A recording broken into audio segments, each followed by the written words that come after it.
이 외국인들의 우리 한국 투자를 보는 눈들은 저희들이 브라질 채권에 투자할 때 일일이 다 안 보잖아요. 네. 브라질에 대한 뭐 펀더멘탈이 어떻고 저쩌고 보다는 전반적인 그 정치 그리고 그 규제 뭐 그런 것들이 어떻게 흐름이 바뀌는지 네. 이런 거를 많이 보는데 사실 외국인들도 그런 걸 좀 많이 보고 있거든요. 네네. 그 옆으로 기는 구간이 시작되었고 네. 그 시작된 게 앞으로도 몇 년 더 갈 거다.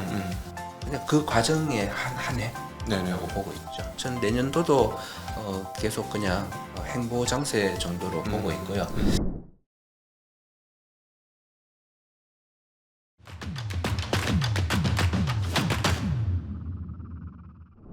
안녕하십니까. 증시학교 TV 시청자 여러분, 투자자 여러분 반갑습니다. 여러분이 기다리고 기다리시던 분이죠. 오랜만에 나오셨습니다. 월간 서준식 교수님 모시겠습니다. 어서 오십시오. 네, 안녕하십니까? 네, 안녕하십니까. 안녕하십니까? 네, 방학 때가 되시면 어떠세요? 예전에 이제 열심히 회사를 다녀서 눈꽃 뜰 새 없이 바쁘게 사셨는데 네. 교수가 되니까는 물론 뭐 배우면 끝도 없고 네. 또 가르침도 바쁘시긴 하지만 네. 그래도 좀 다를 것 같아요. 한마디로 방학이죠.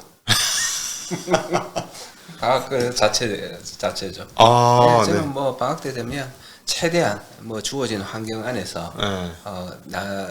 나 자신이 즐길 수 있게 네. 그렇게 합니다. 아, 그렇습니다. 주로 뭘 어떻게 즐기시나요? 여행을 많이 여행. 가려고 노력하고요. 예. 네. 그리고 뭐 하여튼 최대한 놀려고 해요. 아. 내가 어떻게 하면 저는 여행을 좋아하고 그게 네. 제가 행복할 수 있는 네. 굉장히 중요한 조건이더라고요. 네. 그래서 네. 많이 하려고 있습니다. 정말 의미가 있는 것 같아요. 그러니까 한국인의 의식 조사를 해보니 최근에 한국인의 의식 조사 해본 결과 17개국에서 네. 대부분의 인생에서 가장 의미 있는 게 무엇이냐 네. 물어봤더니 14.5개국에서 네. 가족을 첫 번째로 꼽았습니다. 밸류로 네. 좋은 가치 있는 밸류로. 네. 네. 인생에 있어서 가장 중요한 게 무엇이냐. 네. 한국은 무엇이 중요하냐? 압도적으로 돈이 중요하다. 돈이겠죠. 네. 네. 돈이 중요하다고 했어요. 뭐 친구도 있고 여행도 있고 취미 생활도 있고 뭐 네네. 여러 가지인데 한국 사람도 유독 그 중복 체크를 안 하고 하나만 딱 찍어가지고 네. 돈 이렇게 했습니다. 어떻게 보시나요? 돈이라는 게 이제 경제학으로 보면 네. 어떻게 보면 세 가지 가치가 있죠. 네. 보통 어떤 뭐 예를 들어서 햄버거를 만드는데 드는 원가 가치, 비용이라는 그런 가치가 있고요. 네. 그 다음에 매매 가치, 네. 가격이라는 그런 가치가 있고 효용 가치, 네. 효용 그 우리가 만족감, 행복감 네, 네. 같은 그런 가치가 있죠. 햄버거를 먹으면서 행복해하는 가치, 네. 아니면 햄버거 10,000원짜리니까 이 많은 가치, 네. 재료비 가치. 근데 우리나라의 사고방식은 이 햄버거를 먹음으로 해서 나오는 효용 가치, 행복감 이런 거에 대한 중요성보다는 매매 가치, 가격 가치, 측정이 되는 이쪽에 너무 많이 그걸 강조하고 네. 그걸 너무 중요시하는 것 같아요. 네. 중요시하는 것 같아서 좀 그런 문화가 깨오래 지금 계속 지속되고 있고 네. 그렇게 되도록 교육을 받고 있고 네. 예. 그래서 야 그거 뭐 눈에 안 보이는 거 그런 건 가짜야. 네. 실제로는 효용이라는 가치가 제일 중요하잖아요. 네네네. 근데 그 가치보다는 눈에 보이는 그냥 가격이라는 가치를 너무 쫓아서 가는 네. 그런 경향이 있다고 생각을 하죠. 생각을 하고 있고 그게 거기에 적나라하게 드러나는 모습이다 생각을 하고 있습니다. 그러니까 사실은 이렇게 따져보면 뒤집어 보면 한국 사람들이 전 세계에서 제일 불행한 사람들이 아닌가. 그렇죠. 돈은 그렇게 모든 사람한테 다 있을 수 있는 게 아니고 그렇죠. 모든 사람들한테 다 풍족하게 주어지는 그런 가치들이 아니기 때문에 그걸 쫓는다는 그 자체가 불행해지기 쉬운 확률이 굉장히 커지는 거죠. 그게 우리가 작은 돈을 들여서라도 큰 행복을 찾을 수 있는 방법도 많고 네. 중요한 가치를 어디다 두는가에 따라서 네. 저는 큰 돈 없이도 그렇게 행복하게 살고 죽을 때 여한이 없다. 그래서 죽을 수 있는 그런 길이 많다고 생각을 하고 있거든요. 뭐 저 같은 경우는 돈이 어느 정도의 돈은 필요하다고 생각을 하지만은 그 이상은 필요치 않고 나한테 중요한 거는 경험이에요. 네. 내가 죽기 전까지 많은 경험을 했으면 좋겠다. 네. 수많은 그래서 제가 어디다 쓰기도 했는데 100년을 살면서 50가지 경험을 하는 것보다 네. 50년 살면서 100가지 경험하는 것이 나한테 더 중요하다. 네네. 그렇기 때문에 나는 최대한 많은 경험을 해보고 싶다. 네. 그리고 그 여행이라는 거, 책을 읽는 것도 중요한 경험인데 요즘 눈이 좀 안 좋아서 노안 아직 안 오셨어요? 아니 전 요즘 연말에 모임이 많아가지고 너무 눈이 피곤해서 오래 못 읽겠더라고요. 요즘 좀 그래서 충격적으로 그런 책을 못 읽고 있어요. 경험은 잘 못하지만은 여행 같은 경험은 충분히 나를 그 비용에 비해서 네. 뭐 비용이라고 뭐 호화스러운 여행을 하고 이런 게 아니고요. 네. 굉장히 자기를 힐 시킬 수 있고 네. 자기가 모르던 것을 알게 깨닫게 해주는 그런 여행을 하면 비용보다는 훨씬 큰 것을 얻을 수 있다. 네. 그렇게 생각을 하고 있습니다. 네. 그 어떤 심리학자 이렇게 얘기하더라고요. 행복의 조건 하면서 이제 세 가지를 얘기했는데 하나는 네. 재밌어야 되고, 하나는 몰입할 수 있어야 되고, 그리고 또 그 일이 의미 있어야 된다. 이 세 가지가 다 맞으면은 행복하다 했는데 사실은 돈을 버는 거는 뭐 재미있고 몰입을 할 수 있을지 모르겠는데 의미 있다? 그걸 돈을 잘 써야 의미가 있지. 돈을 잘 버는 것 사업을 일으키는 건 의미가 있는데 돈 버는 것 자체는 그렇게 의미가 있나? 그렇죠. 돈 예. 자체는 의미가 없죠. 그 예. 보유의 목적을 두는 돈은 저는 이해가 안 가요. 예. 소비를 위한 돈은 굉장히 중요하죠. 네. 보면 그러니까 이 돈을 모으는 이유는 그걸 통해서 네. 내가 얻는 거를 살 수 있기 때문인데 네. 보면 보유만 함으로 해서 행복감을 느끼는 분들이 좀 있으시더라고요. 한국에 좀 많은 것 같지 않습니까, 그게? 저는 옛날부터 네. 많이 봤어요. 봤고 네. 저렇게 살아서는 안 되겠다. 지금 저를 그런 이렇게 관찰을 통해서 나는 저렇게 안 살 거야. 그렇게 많이 생각을 하게 하는 그런 동기가 됐죠. 사실 그런 많은 분들. 사실 어떤 측면에서 이 부동산은 이제 스탁이니까 네. 저축 개념이니까 보유의 그거죠. 예. 보유. 그러니까 뭐 예. 이렇게 돈을 그걸로 치환해 가지고 거기다 보관해 놓는 거니까 네. 거기에 굉장히 의미를 두시는 분이 많아서 네. 그런 측면에서도 행복감이 좀 상당히 떨어지겠다는 생각이 많이 들어요. 자원이 그쪽으로 많이 갔기 때문에. 네. 예. 그래서 한편으로는 조금 의아한 게 네. 우리나라 옛날에는 그 패밀리 밸류 네. 아까 말한 그 가족이라는 네. 게 굉장히 중요시된 어마무시하게 사회였죠. 중요했죠. 뭐 농경 네. 사회에서 네, 네. 그런 게 그래서 그렇게 해서 어떤 토지를 통해서 네. 부를 이전하는 거 그게 굉장히 중요한 수단이었거든요. 네, 네. 그 밸류를 위해서 네.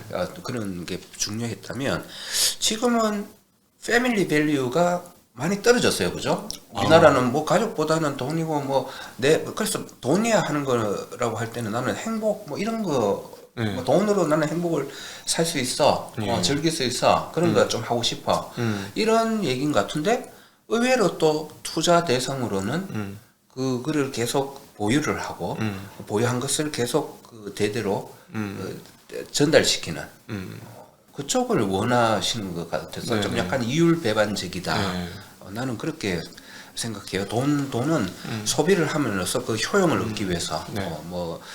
벌어들이거나 보유하는 거라고 생각을 하고 있습니다. 그리고 그렇게 해야 우리 그 경제도 우리 사회도 좀 부자들이 나는 돈을 써야 된다고 생각하거든요. 네. 부자들이 돈을 써야 경제가 잘 될 수 있고 다 좋아진다. 그렇게 생각을 하고 있습니다. 한국은 대표적으로 부자가 되기 위해서 첫 번째로 찾는 덕목이 안 써야 된다는 거죠. 한국은 그래서 부자들이 잘 돈을 안 씁니다. 제가 보기에는 전반적으로 부자들 중에 돈 쓰는 사람 찾기가 꽤 힘들고 그 비율로 따져 보면은 네. 버는 거 대비 또는 가지고 있는 거 대비 쓰는 비율을 보면 네. 확실하게 그 월급쟁이들이 제일 잘 쓰고 네. 자산 보유가들은 돈을 잘 안 쓰는 네. 그런 성향이 높은 것 같아요. 예, 그래서 그런 분들은 보유를 통해서 어떤 효용을 얻는지 모르겠지만은 네. 저는 소비하는 게 굉장히 중요하고 예, 전략을 해야 된다. 네. 그런 거와 반대적인 가치관을 저는 가지고 있어요. 네. 뭐 제 룰 중에 하나가 이런 거죠. 조금 가격이 비싸더라도 네. 주유소를 갈 때는 항상 어떤 사람 그러니까 셀프 주유소가 아니고 네. 좀 사람들이 이렇게 서비스 해주는 그런 쪽을 간다. 네. 그리고 대중교통 이용 안 한다. 네. 그래서 내가 내 차를 가지고 가지 못할 때는 네. 지하철보다는 택시를 탄다. 네. 예, 왜냐하면 그 택시에서 지불하는 그 돈의 상당 부분이 그 기사분의 인건비로 네. 돌아가고 그게 다시 유효 수요를 일으켜서 네. 경제를 돌릴 수 있기 때문에 저는 부자는 대중교통 안 탔으면 좋겠어요. 옛날에 돈 잘 버시는 네. 그 부자 투자자 네, 네. 나는 대중교통 탄다고 하는데 저는 다른 그 사람 주식 투자해야 된다 뭐 이러시는데 그런 거는 저는 또 공감을 하고 있고 네. 반대로 소비에 대해서는 네. 저는 아니 그렇게 벌었으면 소비해야 된다 그렇게 생각을 하고 있죠. 근데 사실 이런 질문을 잠깐 드리고 싶은데 사실은 뭐 지금 사시는 데는 뭐 지장이 없으시지만 네. 한국에 이제 특유한 흐름들 있지 않습니까? 아무리 가져도 배고픈 100억을 가지면 1000억 가진 사람이 보이고 1000억을 가지면 1조 가진 사람이 보이고 막 그래서 항상 배고픈 게 있지 않습니까? 근데 사실은 우리 서 교수님은 더 여기 돈 버는 거 자체에 매진을 하셨으면 지금보다 제가 보기엔 몇 배는 더 버셨을 것 같아요. 매진을 하셨으면. 매진을 했으면 그럴 수도 있겠죠. 네. 네. 어떠세요? 막 여기서 내가 지금보다 자산이 한 10배 늘어났으면 나는 것과 네. 아니다 나 지금 이대로 살련다. 대신에 10배 더 벌면 돈 버는 일만 해야 되고 아니면 제가 여기서 나 10배 안 벌고 그냥 이대로 살련다. 저는 지금 뭐를 원하는 길을 선택하시겠습니까? 택해서 하고 있죠. 저는 옛날부터 제 책에도 그 돈에도 한계 효용이 있어야 한다. 네. 그 돈이 어느 정도 이렇게 한계 효용이 계속 돈이 많으면 많을수록 효용이 증가하다가 어느 순간부터는 우리가 빵을 먹다가 어느 순간부터는 빵을 제발은 안 먹기 싫어. 한계 효용이 마이너스로 돌아가는 때가 있잖아요. 나 뱉어져 죽어. 빵 안 먹게 하면 돈을 줄게. 뭐 이런 순간이 있는 것처럼 이 돈이라는 것도 어느 지점이 지나면 한계 효용이 마이너스로 돌아가는 지점이 있다. 네. 그리고 그래야 된다. 사실 부자들은 생각을 하고 있죠. 최근에 뭐 형제 난 해가지고 완전히 뭐 갈갈이 찢어지죠. 뭐 형제들끼리 막 서로 싸우고 형제들끼리 아주 적이 되는 어렸을 때 뭐 서로 티격태격하면 잘 살았을 텐데 아무리 어떤 집안이라 할지라도 그래서 많은 중요한 거를 네. 소중한 거를 잃게 되는. 네, 부모 자식 간에 금가고 원수되고 뭐 이런 일이 참 부잣집에서는 우리가 자주 보죠. 최근에서도 몇 건 그런 것들이 나타나고 있고 주식시장에도. 예. 개인적으로는 네. 얼마 이상의 재산을 보유하지 않겠다. 뭐 그런 정도 생각도 하고 있어요. 네. 생각하면 그 이상이 되는 돈은 다른 일에 쓰거나 아니면 엄청 내가 소비를 하거나, 네네. 예, 뭐 그런 식으로 네. 해서 그 이상이 되지 않도록 좀 유지를 네. 해야 되지 않을까? 개인적으로는 그렇게 생각을. 저희 증시학도 TV에서 몽골의 각도기 숲을 지금 만들고 있습니다. 몽골에. 예, 그런 거. 예. 제가 문자로 보내드리도록 하겠습니다. 네. 예. 사실은 오늘은 이 앞단의 질문들은 전혀 준비를 하지 않았었고 궁금했던 거는 이제 23년이 굉장히 독특한 투자에 있어서는 좀 독특한 한 해였던 게 아닌가. 한 20년 만에 보는 그런 흐름들, 개인의 등장, 테마의 등장, 뭐 이런 것들이 드러났던 한 해였는데 우리 서준식 교수님 그 금융 투자의 슈퍼개미 우리 서준식 교수님께서는 금융주 투자? 네, 금융주 투자의 슈퍼개미 중에 금융주 이렇게 투자하는 사람은 별로 없거든요. 네, 그래서 그렇게 네. 표현드리고 싶은데 올 한 해 어떠셨는지 좀 궁금합니다.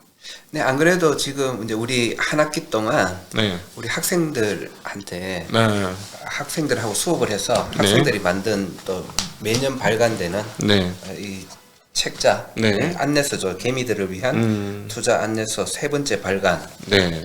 이번에 나왔는데요. 작은 꿈, 이번에 작은 돈, 큰 꿈, 이거 개미 투자의 비밀 코드. 네. 드릴게요. 네. 이 코스트가 굉장히 많이 들긴 했는데 칼라다, 칼라. 칼라고 칼라 복사네. 이번에 어. 수업을 좀 너무 많이 들어서 네. 페이지 수가 늘어나서 200페이지네요. 칼라 복사 네, 200페이지면 돈 좀 네. 들었네. 네. 그래서 그렇게 만드는 내년부터는 글자를 안 보이더라도 글자 수를 좀 줄여야 되겠다 그런 생각하는데 예. 여기에 보면 항상 지도교수 포트폴리오 네. 제일 마지막에 네, 있습니다. 네. 대목이 나와요. 제가 네. 뭘 어떻게 보유하고 있고 네, 네. 뭐 말씀대로 금융주 보유가 많죠. 네. 그게 1년 동안 이번 같은 경우에는 11월 12일 보유 기준으로 해서 그렇게 나오고 있는데요. 여기 제목을 여기 이 친구들이 배당 수익률 8.2%, 네. 자본 손실 2.6%, 네. 총 수익률 5.6%. 예. 이렇게 분석을 했어요. 네, 분석을 한 1년 동안 요 정도. 그래서 저는 금융주 많이 가지고 있고 또 계속 올해는 좀 계속 그 뭐라고 하죠? 리밸런싱 네네. 하면서 올해는 은행주를 많이 샀어요. 네. 정권주는 계속 조금씩 줄여가고 은행주 쪽으로 비중을 많이 높였고 네. 그리고 도와줬죠. 이 시장이 나를 도와줬다고 생각해요. 네. 뭐 예를 들어서 한번 뭐 공공재야 이래서 주가가 막 떨어지잖아요. 은행주 예, 주가 많이 떨어졌죠. 열심히 사고 네. 또 무슨 세금 부릴 거야 뭐 하면 또 떨어지잖아요. 네. 그럼 또 열심히 사고 예. 싸게 이 은행주들을 사게 해주는 네. 그런 기회를 많이 줘서 뭐 그 수익률은 별거 아니지만 네네. 수익률은 뭐 별 안 나는 그냥 뭐 채권 금리 정도 나는 뭐 그 정도 수익률이 나왔지만은 저는 좀 해피했던 게 앞으로 돈이 될 주식을 좀 많이 살 수 있는 그런 기회를 네. 이번에 가져서 네. 좀 만족스러운 그런 쪽으로 생각을 하고 있습니다. 작년, 재작년, 올해까지 해서 한 3, 4개년 흐름의 한국의 은행 주들을 보면 한국에서 거버넌스가 가장 혁신적으로 바뀌었다라고 표현해도 과언이 아닌 것 같고 그런 측면에서 어떤 가능성이 굉장히 안에서 부글부글 끓고 있는 업종이 은행주다. 라는 생각이 굉장히 많이 들더라고요. 굉장히 뭐 이렇게 억누르고 있는 것들이 지금 많죠. 예, 용수철이 막 이렇게 눌리는 것 같은 느낌이 굉장히 많이 들어요. 왜냐하면 확실하게 거버넌스가 이렇게까지 한국에서 하는 데가 여기가 최초다라는 느낌이 드는데 지속적인 자사주 매입수가 그다음 꾸준한 고배당 그다음에 그 배당도 이제 분기 배당 이런 식으로 가서 대단히 주주 친화적인 흐름. 그러니까 제가 보니까 이게 속살을 살짝 들여다보니까 이제 경쟁할 게 없으니까 주가로 은행들이 서로 경쟁하는 그런 모양새가 좀 보여요. 주가로요? 네. 그래요? 시가총액으로 우리가 쟤들보다 앞섰어. 리딩뱅크야 아니야. 이거 중에 하나가 주가가 거기에 좀 들어가 있어요. 그래서 한국에서 과거에 못 보던 어떤 그런 패턴, 미국식 패턴이 금융주에서부터 지금 나오고 있다. 예, 그런 느낌이 듭니다. 그래서 제가 보기에는 방금 말씀드렸지만 용수철에게 조금 눌리는 것 같은 느낌이 은행주로 많이 들어서 정부에서만 너무 압박을 안 하면 주가 한번 튀겠구나. 이제 뭐 몇 년 안 남았다. 이런 느낌 들더라고요. 그렇죠. 지금도 외국인들이 좀 은행주 쪽을 좀 쉽게 적극적으로 투자를 잘 못하고 있을 거예요. 네, 그렇죠. 못하고 있는 게 계속 지금 그런 규제 같은 것 때문에 좀 불리한 그런 네. 환경들이 작용하고 있으니까 네. 이 외국인들의 우리 한국 투자를 보는 눈들은 저는 이제 최근에 깨달았는데 네. 저희들이 브라질 채권에 투자할 때 우리가 보면 일일이 다 안 보잖아요. 네. 브라질에 대한 뭐 펀더멘탈이 어떻고 저쩌고보다는 전반적인 그 정치나 그리고 그 규제 뭐 그런 것들이 어떻게 흐름이 바뀌는지 네. 이런 거를 많이 보는데 사실 외국인들도 그런 걸 좀 많이 보고 있거든요. 네네. 규제 환경이 어떻게 바뀌느냐 하는데 지금 섣불리 들어오기는 좀 네. 힘들 거고 이런 것들이 근데 더 이상 나빠질 수는 없다고 저는 보고 있거든요. 네. 이거는 지금 규제는 다른 어떤 세계 다른 나라들하고 비교를 해도 좀 많이 제약을 많이 받고 있고 이런 것들이 풀리면 그 거버넌스 문제 같은 것도 네. 다른 나라들보다 별로고 이런 것들은 좋아질 수밖에 없는 쪽으로 갈 수밖에 없게 돼 있고 네네네. 그런 게 되면 또 환경이 예. 될 거고 그게 이제 외국인들이 다시 들어오면 해서 가격들은 좀 올라갈 수 있다 뭐 이렇게 보고 있고 그렇게 되기 전까지 열심히 모아놓으면 네. 그렇잖아요. 우리가 항상 주식 투자를 해서 돈을 벌 때는 제 기억으로는 그러니까 이제 2000년 초부터 투자를 했다면 네. 계속 열심히 뭐 이렇게 굴곡을 거치면서 모아놨던 그런 주식들이 2007년도 7년에 그때 엄청나게 한번 올랐죠. 2006년, 2007년 이때 오르면서 한번 기회를 줬었고 네. 그걸 이익 실현할 수 있는 그러니까 계속 오르지 않아요. 주식은 절대로 계속 우리한테 부를 계속 매년 주지 않아요. 네. 항상 굴곡을 가지다가 한번 점프를 해주고 그 다음에 또 우리한테 기회를 줬던 것이 그 2008년에 리만 사태 급락을 했는데 네. 그때 잘 피해 2007년에 이익 실현을 잘 해놓고 있었으면 2008년도 급락할 때 네. 그때 다시 싸니까 네. 싸니까 또 열심히 사 모을 수 있었고 그게 다시 2009년도가 되면서 상당히 또 한 번 또 기회를 네. 줬었죠. 예. 기회를 줬다가 그 다음부터는 계속 또 아주 긴 그 행보 네, 박스권이었죠. 장세가 그때 근데 그 행보 장세였지만은 그 안에는 별의별 뉴스들이 악재 뉴스들이 많았어요. 네. 별의별 뭐 그리스 위기, 유로 위기, 뭐 미국 또 재정 절벽, 네. 뭐 또 북한 위기 뭐 네. 이런 것들이 많이 혼재되면서 계속 정시를 압박했는데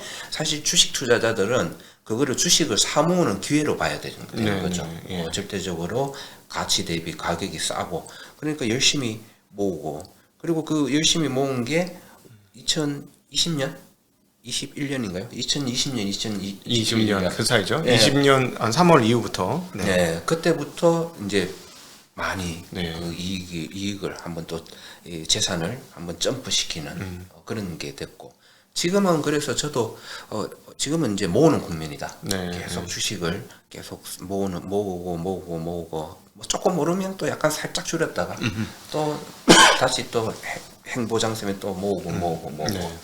하다가 저는 뭐 한 지금부터 한 4년 뭐 3년 4년 뒤면 한번 큰 또 추수할 기회를 주지 않을까. 네. 그런 그 정도로 생각하면서 계속 지금 사 모으고 있는 그런 상황이고요.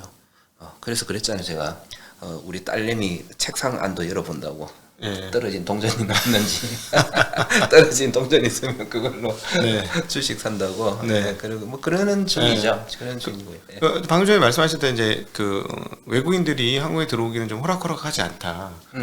그 얘기 하신 거는 우리나라가 조금 뭐랄까 이렇게 일관적인 투자 패턴을 안 줘서 그렇다. 예를 들자면 이번에 금감원장이 해외 나갈 때는 그거 걱정하지 마시고 투자하세요 했는데 안에 들어와서는 딴 얘기를 해버렸어요. 그래요?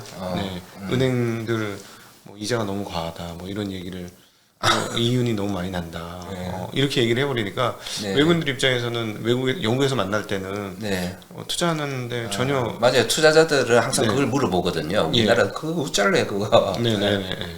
아, 네. 네. 그러니까 그런 부분에서 외국인들이 한국에 들어오기가 어렵다 이렇게 보시는 건가요? 아니면 또 다른 거버넌스는 뭐 당연히 좀 어렵고. 지금은 그런 부분 때문에 못 들어오고 있는데 이게 계속 그렇게 할 수가 없거든요. 그리고 사실은 은행주들이 가격 대비해서는 돈을 엄청 벌고 있어요. 네. 왜냐하면 그러니까 재산 가치의 3분의 1의 거래가 되고 있기 때문에. 그렇죠. 그러니까 그 가격 대비는 돈을 엄청 벌고 있는데 주가에 비해서는 네. 그런데 그 가치 대비해서는 돈을 어느 정도 이번에 막 엄청 떼돈 벌었다 하지만은 네. ROE가 10% 안 될 걸요. 10% 내외일 거예요. 네. 자본 뭐 이렇게 효율성은 떨어지네요. 네, 그 평균적으로 한 8% 정도. 네. 내가 뭐 1억이 있다면 800만 원 정도 버는 그 정도를 보이고 있고 그러다가 지금 한 1억 있는 재산으로 한 그 10% 1,000만 원 정도 버는 요 정도를 보이니까 뭐 떼돈 벌고 무슨 세금을 물리는 하지만은 실제로 삼성전자나 다른 그 현대자동차의 ROE 우리나라 평균 ROE에 비해서 그렇게 많이 높지 않아요. 네. 그래서 수익성이 그렇게 높은 것처럼 보이지만은 높지 않은데 지금 어떻게 보면 약간 옛날부터 이 금융업은 네. 좀 그런 대우를 받아왔죠. 네네. 보기 싫죠. 네. 쟤들은 우리한테 이자 받아서 버는 그런 산업을 가지고 있기 때문이다라고 그렇게 많이 인식이 돼 있기 때문에 네. 항상 요즘 같은 이럴 때 이제 미움을 많이 받을 수밖에 없죠. 그리고 그 미움을 얘기하면서 이제 또 정치권에서는 그걸 좀 자기 정치 세력을 위해서 좀 그런 이제 립서비스 그런 것들을 하기도 하는데 금융업의 역사를 한번 좀 살펴보면 갑자기 또 금융 역사까지 네, 괜찮습니다. 네, 좋습니다. 이런 거 좋죠. 네. 중세 시대에 암흑기였잖아요. 네. 암흑기였다가 경제라는 게 언제부터 시작이 됐나 하면 우리 여행 가면 열심히 다니는 밀라노, 네. 뭐 베네치아, 네. 뭐 피렌체, 뭐 이런 제노바, 피사, 네. 뭐 이런 나라들을 중심으로 이제 처음으로 경제 부흥이라는 게 막 생기기 시작했어요. 네.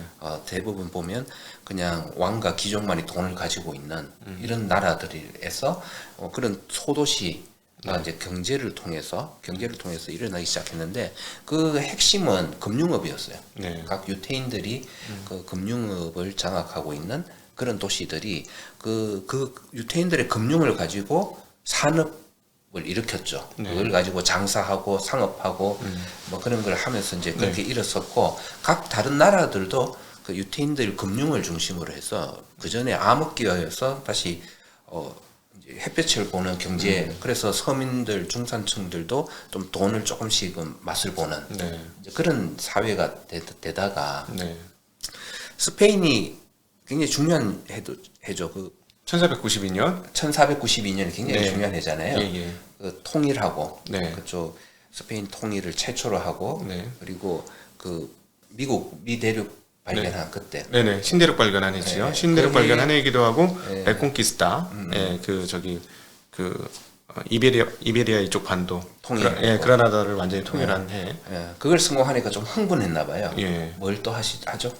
네, 유대인을 쫓아내죠. 예, 그게 예. 알람브라 칙령을 네. 내려서 예. 유대인 쫓아내고 그 말은 뭔가 하면 금융업을 네. 보기 싫으니까 사람들이 쟤들 맨날 우리 이자 받아가 먹고 살고 그러는 거 보기 싫은 그런 여론이 있었겠죠. 네. 그런 여론인데 그거를 그래 다 쫓아내자 정치적인 목적으로. 네. 그래서 다 쫓아내고 나서 그 스페인의 경제는 몰락을 하기 시작하죠. 서민 경제가. 엄청나게 많은 그 남미로부터의 은과 금이 들어왔음에도 불구하고 그렇죠. 예, 예, 그것들이 제대로 돌아가지 못한 흐름을 예. 보여줬죠. 그래서 우리가 꼭 알아야 되는 거는 보면 싫어요. 은행들 지금 돈 뭐 잘 번다 그러면 와 이거 그 이자 높여가지고 받고 하지만은 금융은 그거를 효율적으로 우리 산업을 돈을 잘 배분을 함으로 해가지고 플러스 알파를 만들어내는 굉장히 중요하고 필수 불가결한 네. 자본주의에서는 그 역할을 하고 있어요. 네. 역할을 하고 있고 우리나라의 금융들이 저는 좀 부작용도 많다고 생각해요. 사실은 좀 아쉬운 점은 뭐냐 하면 너무 돈을 자꾸 부동산 쪽으로 가게 해가지고 우리나라의 그 잠재 성장률을 자꾸 낮추는 쪽 그렇죠. 이런 쪽은 조금 내가 욕을 하지만은 네. 그렇지만 기본적으로 그 금융이 결국 산업 쪽으로 돈을 가게 하고 하는 이런 역할은 굉장히 중요하기 때문에 이런 쪽을 그렇게 옛날에 유대인화해서 무조건 멸시하거나 뭐 욕하거나 하는 그거는 아닌 것 같아요. 아닌 것 같고 지금 그렇게 떼돈 벌지 않아요. 떼돈 벌죠. 적정한 선에 돈을 벌고 있고 네. 그리고 그런데 최근에 그런 얘기도 있었잖아요. 횡재세. 네, 횡재세 얘기가 이건 나오고 어떻게 있습니다. 돼가고 있죠? 가능성이 높아지고. 지금 뭐 네. 기재부 새로운 기재부 장관은 네. 그 횡재세는 그건 안 된다는 안 된다 예, 고 예. 저는 이번 기회에 횡재세를 좀 내는 것도 괜찮다. 네. 뭐, 그걸 내는 것 자체 횡재세에 대해서는 저는 좀 반대 차원인데 차라리 법인세를 올려라. 네. 돈 많이 버는 게 보기 싫으면 법인세 자체를 올려가 돈 많이 버는 전체들을 법인세 올리는 게 맞다고 보고요. 그렇지만 행재세를 만약에 억지로 물려가지고 물게 된다면 그것도 괜찮다는 거죠. 네. 왜냐면 금융업자 입장에서는 이럴 때는 우리가 행재세 하면서 돈 냈으니까 나중에 우리가 어려울 때 할 말이 있거든요. 네. 어려워졌고 위기가 됐을 때는 정부한테 손 벌릴 수 있는 네. 어떤 그런 그거를 주니까 네. 빌미를 예. 주기 때문에 좀 그거 내고 나중에 좀 안 좋을 때 도움 받고 네. 뭐 그런 식으로 뭐 가는 것도 뭐 나쁘지 않다. 근데 우리나라는 생각해요. 그런 측면에서 조금 안 좋은 방향으로 가고 있다고 보여지는 게 이게 시스테미컬하게 움직이지 않게 가고 있는 거죠. 일종의 이제 그 정부에서 너희 돈을 너무 많이 벌어 하니까 압박을 하니까는 상생금융 이래가지고 자영업자들한테 뭐 그 손실을 그냥 이렇게 상계 처리해주고 이런 방향으로 지금 가고 있어요. 물론 전 거기 동의는 합니다. 그 내용 자체에 대해서는 자영업자 너무 어려워서 빚진 거를 다 못 갚아서 일부 탕감해 주는 거 이런 거 뭐 괜찮다고 생각을 하는데 네.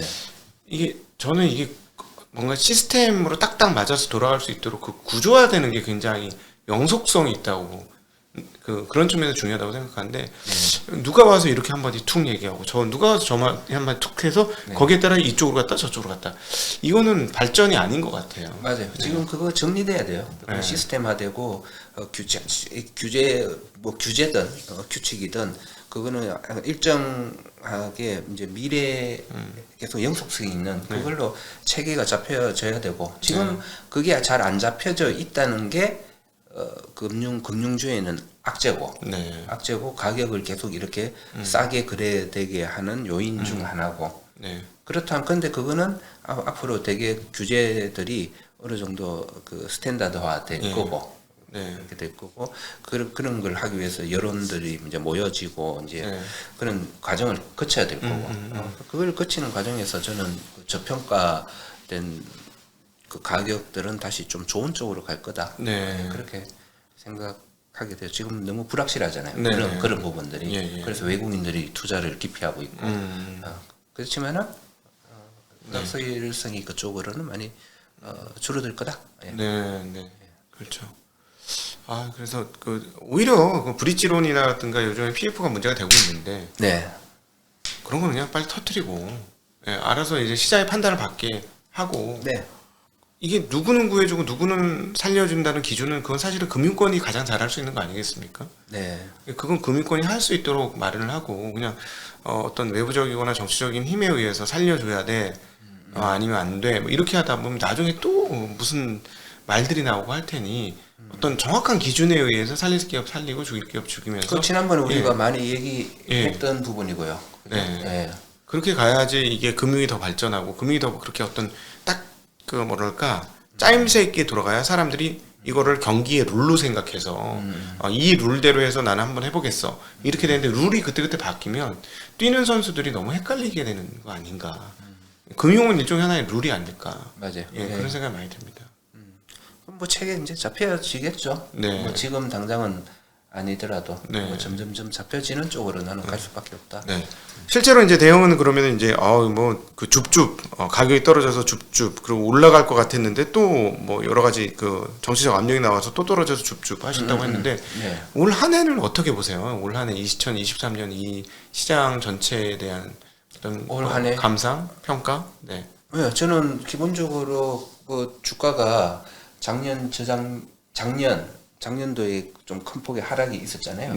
큰 폭의 하락이 시점으로 봐서는 그 2008년도에 큰 폭으로 떨어진 약간 그 시점이고 그 시점을 경과한 후에 근데 그때만큼 많이 떨어진 건 아니고 그렇다고 해서 다시 반등하는 것도 아니고 어느 정도 그 앞으로 경제 불안 상황을 반영해서 이제 떨어지는 것들이 조금 이제 장기화돼서 그게 과거를 보면 항상 뭐 이렇게 바로 올라올 때보다 옆으로 기는 구간이 많았잖아요. 그 옆으로 기는 구간이 시작되었고 그 시작된 게 앞으로도 몇 년 더 갈 거다. 그래서 뭐 그냥 그 과정의 한 해라고 보고 있죠. 전 내년도도 계속 그냥 행보 장세 정도로 보고 있고요. 뭐 중간에 한 2, 4분기에 잠깐 좀 올랐다가 그게 계속 유지가 되거나 아니면 다시 좀 떨어져서 좀 다시 좀 떨어진 후에 행보하거나 약간 그 정도 모습으로 저는 정치를 보고 있어요. 그렇게 보시는 데는 금리에 대한 전망이 있으셔서 그런 것 같은데요. 금리 뭐 이 전망은 제가 뭐 어떤 뭐 데이터나 이런 것보다는 과거 경험상 좀 이렇게 흘러가는 모양새가 좀 그렇다라는 것 같고요. 그런 건데 금리는 어떻게 제가 보냐면 미국은 지금 이미 좀 많이 높은 상황을 유지하고 있잖아요.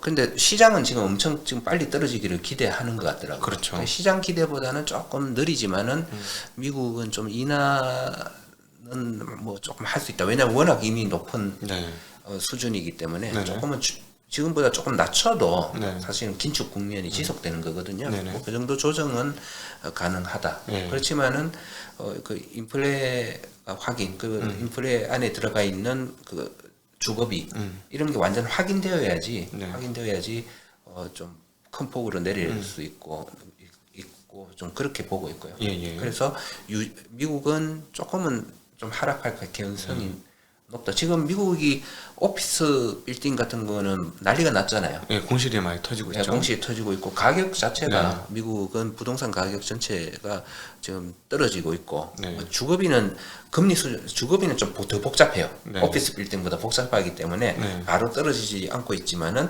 오피스 빌딩이 가격이 급락했다는 거는 가격 그 말은 토지 가격이 하락한 거는 분명하다는 거거든요. 네. 그런 측면이 있기 때문에 좀 이제는 완화 쪽으로 조금 바뀔 가능성이 높다.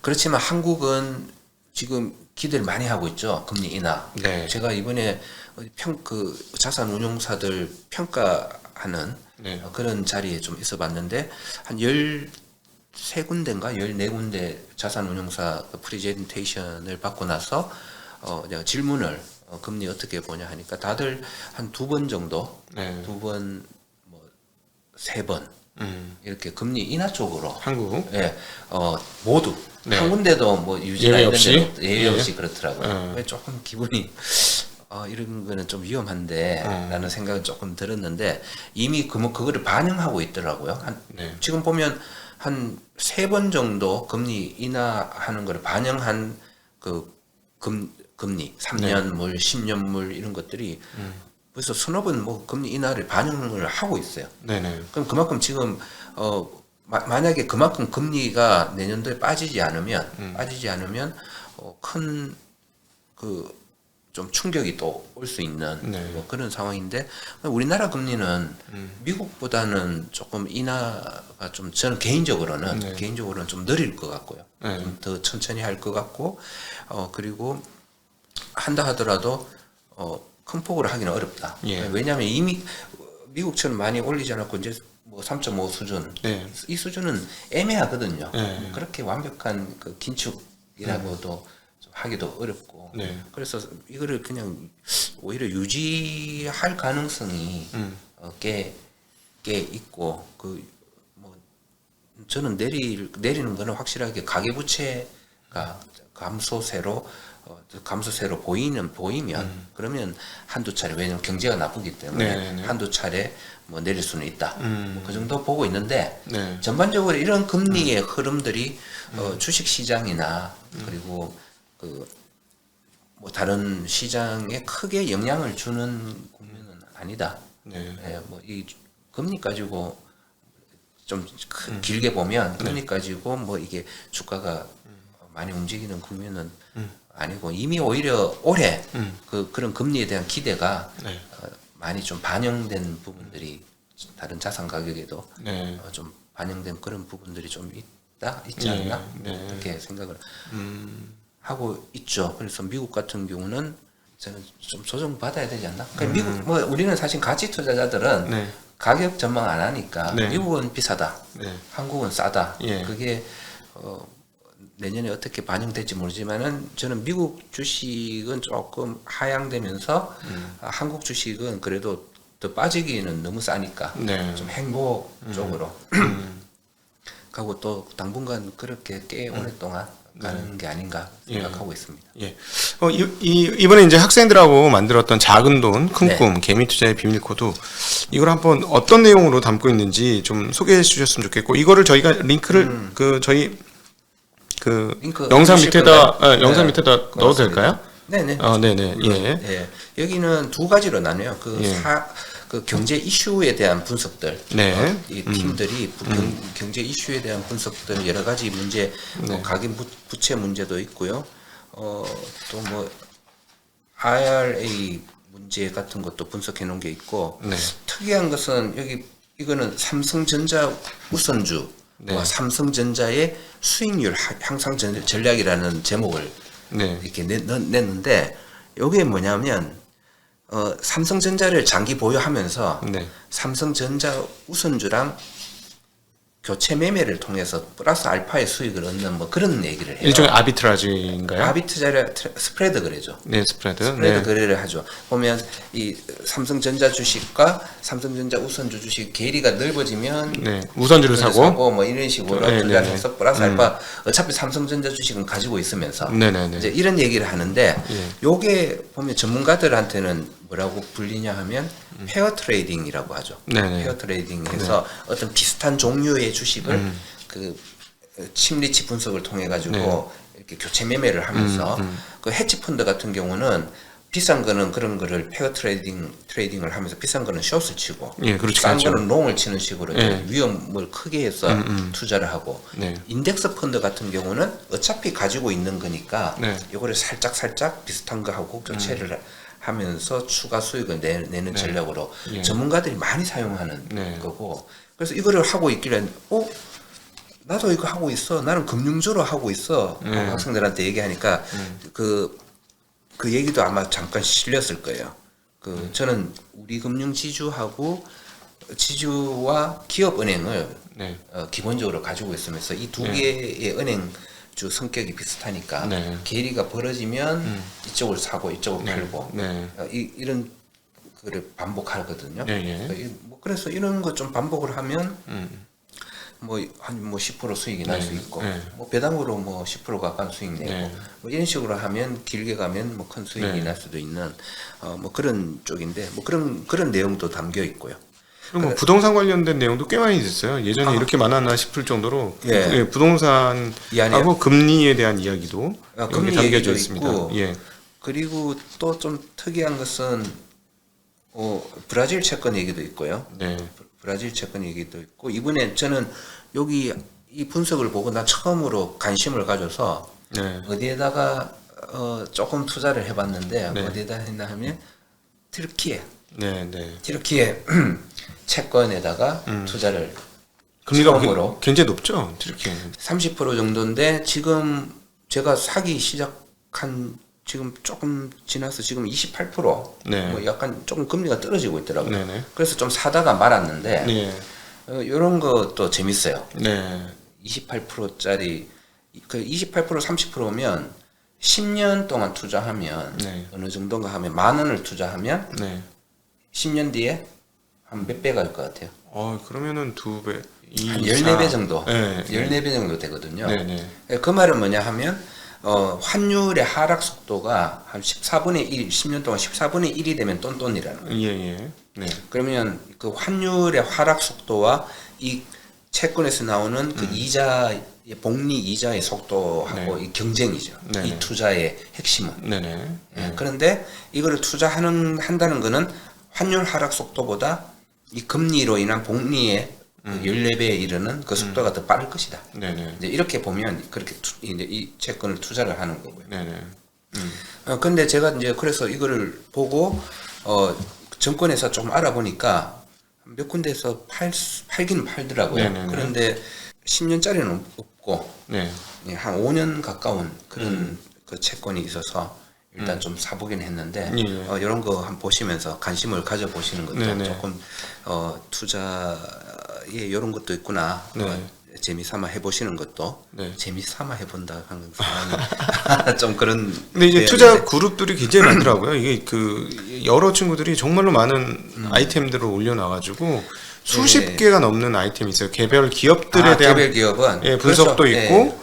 그러니까 네. 기본적으로 투자 이슈, 네. 경제 이슈에 대해서 분석을 하고 두 번째는 종목인데 종목은 제가 이제 계속 부르짖는 채권형 주식 거기에 대해서만 분석을 하고 있어요. 예. 그래서 한 종목이 한 80 종목 가까이 네. 과거에 그 선배들이 발굴해 놓은 그 채권형 주식 네. 그거를 또 다시 지금 한 40 종목 정도 네. 다시 분석을 했고요. 그리고 자기들이 직접 발굴한 그런 채권형 주식들을 지금 실어놨기 때문에 한 80 종목들이 있어요. 무조건 뭐 이 학생들의 분석에 따라서 투자를 하라는 건 아니고 채권형 주식이 어떤 거 있는지 뭐 어떤 게 채권형 주식인지 그리고 그것들이 지금은 어느 정도 싸고 어느 정도 비싼 구간이 있는지 뭐 그런 것들을 네. 이렇게 다 굉장히 일목요연하게 네. 볼 수 있는 뭐 그런 네. 네, 책자가 될 것 같아요. 네. 예.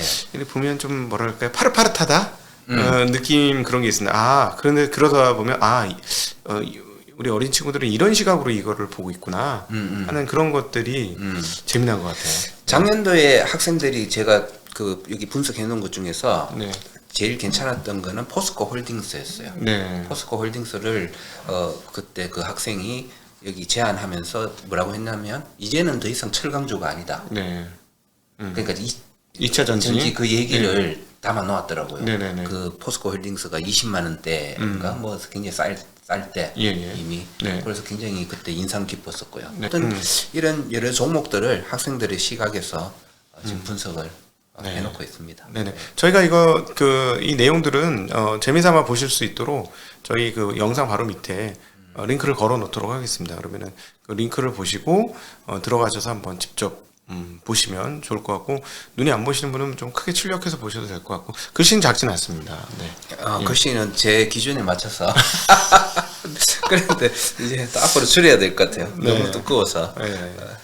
그래서 매년 이거 이렇게 하면 이제 학생들이 굉장히 좀 뿌듯해할 것 같습니다. 어떻습니까? 네, 결과물 자기 처음에는 맨땅에 헤딩 식으로 네. 하다가 점점 이렇게 그 자료들이 쌓이면서 네. 이런 결과물이 턱 나오니까 네. 굉장히 놀라워하면서도 네. 만족스러워 하는 것 같아요. 저 하나 공부한 우리 친구들이 이렇게 하면서 처음에는 말도 안 되는 글들을 쓰기도 할 거고, 그다음에 어떤 친구는 처음부터 좀 의미 있다 이렇게 하는 친구도 있고, 네네. 어떻게 가이드도 하시고 또 어떤 생각 드시는지도 좀 궁금하네요. 학생들 보면서. 제 기본 방침은 애들이 처음에 만들어 놓은 그런 자료들을 제가 피드백을 한 번 해요. 네.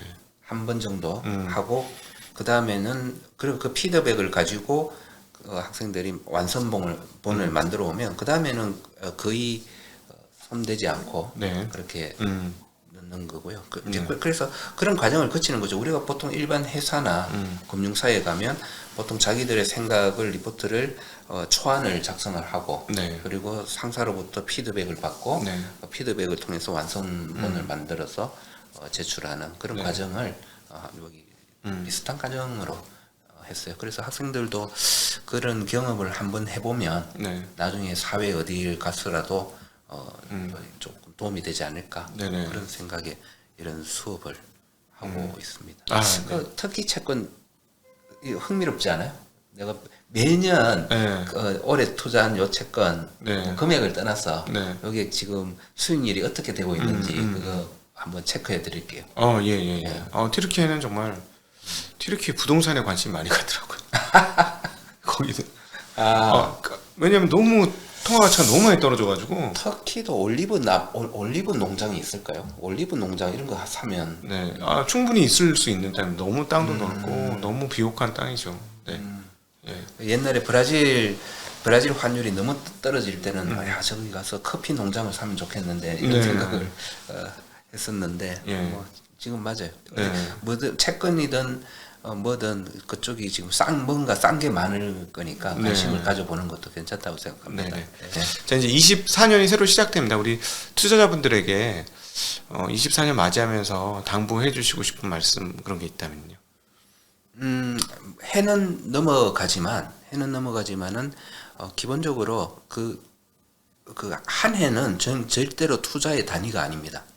예, 한 해는 아니고 5년 더 장기적으로 이 투자의 단위를 보셔야 돼요. 그래서 내가 그러니까 봄, 여름, 가을, 겨울 지금 내가 모내기를 하고 씨를 심고 하는 기간, 이 기간은 생각보다 길어야 됩니다. 네. 예, 그걸 한 해의 성과, 한 해에 올해 얼마 벌었다 이런 거는 정말 중요한 게 아니에요. 네. 그래서 기본적으로 상당히 수년 동안 지금은 좋은 지금 모내기를 하고 씨를 심고 그런 작업을 해서 나중에 몇 년 뒤에 좋은 풍년 때 그때 수확할 수 있는 그런 시기이기 때문에 지금 추수해서 밥 지어 먹을 생각을 안 하시고 계속 투자에 임하시는 게 좋을 거다. 저도 그렇게 하고 있다. 그렇게 말씀을 드립니다. 네. 특별히 그 젊은 친구들을 가르치시니까요. 이번에 최근에 젊은 친구들의 호흡이 너무너무 짧아졌습니다. 그 대표적인 게 이제 비트코인의 거래 비중이 압도적으로 한국이 거의 뭐 절반 정도로 한국 사람들이 다 거래를 하고 있다는데요. 젊은이들에게 또 해주시고 싶은 말씀. 똑같은 말인데요. 금방 제가 말씀드린 이 말. 호흡을 길게, 특히 젊은 분들은 앞으로 100년 더 살아야 되는데 그거를 왜 그렇게 단기를 따지는지 저는 좀 뭐 2배가 되고 3배가 돼서 나한테 이거 실현해주는 돈이 절대 아니고요. 내가 꾸준히 상당히 의미 있는 돈을 계속해서 투자를 해서 모아서 그 모은 돈들이 나중에 제 가치를 인정받아서 한번 올라졌을 때 그때 그게 정말로 좋은 큰 의미 있는 돈이 되거든요. 그렇게 뭐 비트코인 가격이 오를지 내릴지 모르지만은 그런 걸 투자해서 한순간 오르고 한순간 뭐 빠지고 하는 그런 쪽에 투자를 해가지고 는 큰 돈을 사실 벌기가 그렇게 쉽지 않다. 쉽지 않다라는 그런 말씀을 드립니다. 네, 알겠습니다. 네, 정말 저는 23년 한 해는 호흡이 짧아졌던 해가 아닌가라고 얘기하고 싶습니다. 최근에 뭐 주식 방송에 누구 가치 투자자 나와서 얘기하는 거 별로 들어본 적이 없는 것 같아요. 오늘 어떤 느낌이 들었냐면 우리 서균팀 와서 지금 너무 싸게 한 해 동안 계속 싸게 만들어줘서 계속 사고 있어. 너무 좋았어. 이런 얘기를 상한가 2번 친 것보다 난 그게 기분 좋다니까요. 예, 가격이 빠져가지고 더 살 수 있어서 좋았어 이런 말씀을 하셨는데 옛날에는 2020년, 21년은 그런 얘기를 꽤 많이 했던 것 같거든요. 근데 23년에는 그런 얘기가 하나도 없어요. 주가가 안 오르 21년 이럴 때는 주가가 오를 때잖아요. 네, 오를 때인데 그때는 뭐 다 얘기하지 뭐 나 돈 많이 벌었어. 아니 그게 아니고 이런 가치 투자 오래도록 보고 투자를 해야 된다 했는데 23년은 뭐 2차 전지를 필두로 해서 IPO 주식들, 뭐 로봇 주식들, 뭐 이런 뭐 일종의 뭐 엔터도 좀 일부 그런데 편성을 했습니다만 이런 주식들이 주가가 뭐 2배, 3배가 단기간에 나니까 어떻게 그런 걸 잡을 것인가가 전체적인 문화가 된 것 같아요. 그래서 이렇게 긴 호흡으로 이렇게 하십시오 하면 완전 뭐라 그럴까요? 뭐 도깨비 나라에 사람이 들어온 거나 아니면 사람 나라에 도깨비 들어온 것 같은 그런 느낌이 드는 그런 분위기였던 것 같습니다. 23년이. 예, 그랬군요. 예, 그래서 제 생각에는 다시 한번 새기고 싶은데 버핏도 이런 얘기를 남겼습니다. 많은 사람이 빨리 부자가 되려고 한다. 근데 나는 느리게 부자가 되고 싶다.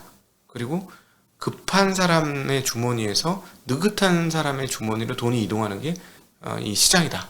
라는 얘기를 했는데 좀 느긋해지시는 2004년 한 해가 되셨으면 어떨까 하는 생각을 해보고 우리 서준식 교수님이 아주 느긋한 투자자의 전형입니다.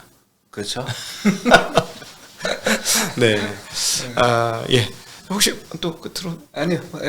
얘기한 것 같습니다. 예. 네, 오늘 우리 월간 서준식 우리 숭실대학교 경제학과의 서준식 교수님을 모시고 올 한 해 어떻게 투자하셨는지 그리고 어떻게 지내셨는지 그리고 학생들과는 어떻게 지내셨는지 그리고 삶의 의미는 무엇인지 등등에 대한 이야기를 나누어 보았습니다. 긴 시간 함께해 주신 모든 시청자분들께 감사 인사드리고요. 저희는 또 다음번 월간 서준식으로 찾아뵙도록 하겠습니다. 인사드리겠습니다. 고맙습니다. 새해 복 많이 받으십시오. 새해 복 많이 받으세요.